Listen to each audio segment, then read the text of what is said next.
The funny thing about redemption arcs is that they never start with triumph. They start with embarrassment, with noise, with the kind of public failure that sticks to you long after the headlines move on. And for Brian Daboll and Robert Saleh, New York didn't just hand them losses, it handed them labels. Because coaching in New York for the past decade is basically a reality show without the prize money. So you get nothing. You lose. Good day, sir. Daboll was supposed to be the quarterback whisperer who saved Daniel Jones.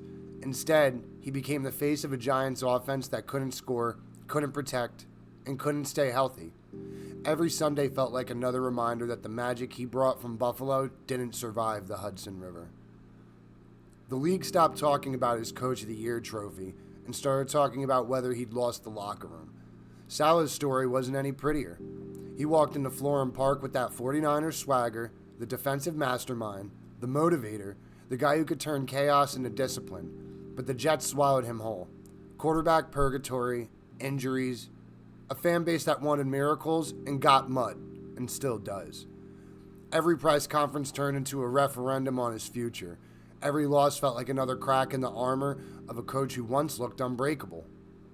But this isn't a story about saviors. It's about survivors. Two coaches burned by New York, humbled on the biggest stage, now rebuilding themselves together in Tennessee. Coaches who've been embarrassed lead differently. They don't chase reputation, they chase results. And together, they're not just starting a rebuild, they just might be starting a reckoning and a new era. What makes this pairing so intriguing isn't just their personalities, it's how their DNA of football fits together.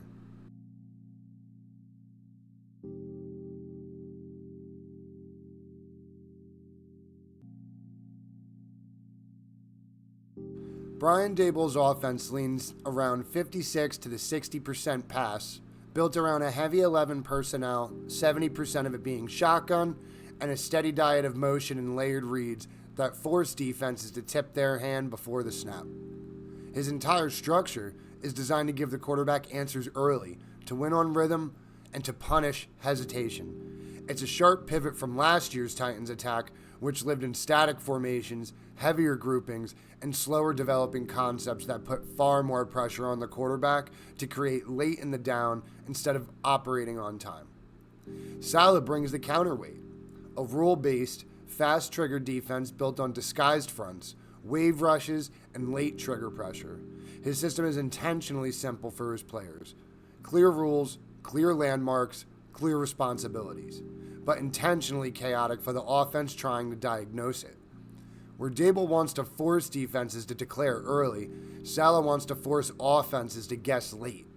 Together, they're aligned around the same core principle: speed, clarity, and players who process quickly enough to let the scheme do the heavy lifting.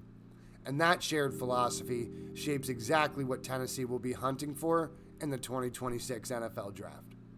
When you strip away the slogans and the press conference optimism, this is the moment where a franchise's future gets decided. This is where vision collides with consequence, where every draft pick becomes a calculation, every gamble carries a cost, and hope has to survive the cold math of roster building. In this stretch of the NFL calendar, teams don't just add talent, they choose the direction of their next 3 years. And for Tennessee, the margin for error is razor thin. The Daboll Saleh era can talk identity all it wants, but the draft is where that identity gets tested.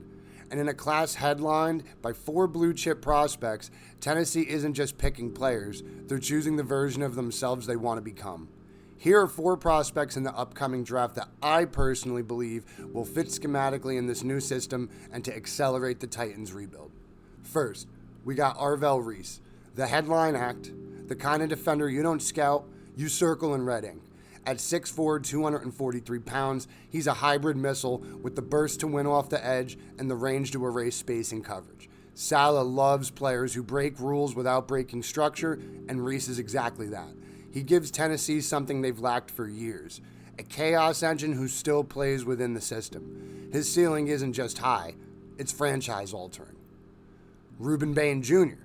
He brings the violence. He's heavier, meaner, and more punishing at the point of attack. At 275 pounds, he's the kind of defender who changes the tone of a game before he even makes a play. Bain's inside-out versatility mirrors the front Saleh built in New York, and his technique makes him one of the safest early contributors in the class. If Reese is the superstar swing, Bain is the stabilizer, the guy who fixes your run defense on day one. Then we have Keldric Faulk, the investment piece. Long, powerful, and built like a prototype base end. He's the kind of player defensive lines are built around. He's raw, holds gaps, and plays multiple alignments that gives Tennessee a reliable foundation in a front that thrives on simplicity and violence. Last, we got Carnell Tate, the offensive answer, a polished, timing-friendly wideout with size, body, control, and natural hands. Tate fits Daboll's rhythm-based passing game like he was designed for it. He wins early in routes, finishes through contact, and gives a young quarterback something that this franchise has been chasing for years. A true wide receiver one who can stabilize the entire offense. The truth is simple. Bain and Tate give you instant returns. Reese gives you the superstar outcome. Faulk gives you the safest floor. 4 prospects, 4 identities, 4 different futures for the Daboll Saleh Titans. And whichever path they choose will define how fast this rebuild becomes real. There's a moment in every rebuild where the noise fades, the excuses disappear, and a franchise has to decide what it wants to be. For Tennessee, that moment is right now. After years of drifting, years of half measures, forgettable hires, and rosters that felt stuck in neutral, the Titans finally look like an organization acting with purpose. And that alone changes the temperature of everything. But year one under Robert Saleh and Brian Daboll isn't about chasing a miracle turnaround. It's about laying down the foundation this team has been missing for far too long.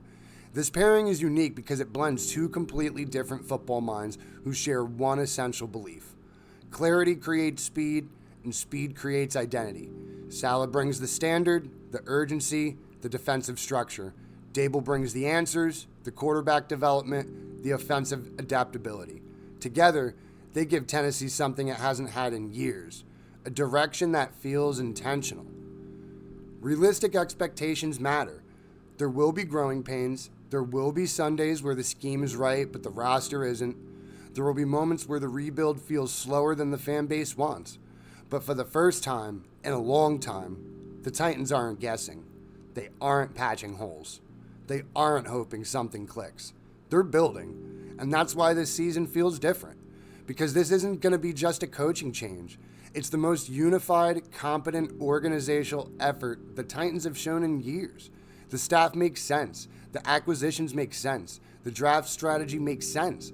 And for a fan base that's been waiting for something real, something worth investing in, that matters more than any win-loss prediction of this year's schedule, year one won't define the Daboll Saleh era, but it can spark it.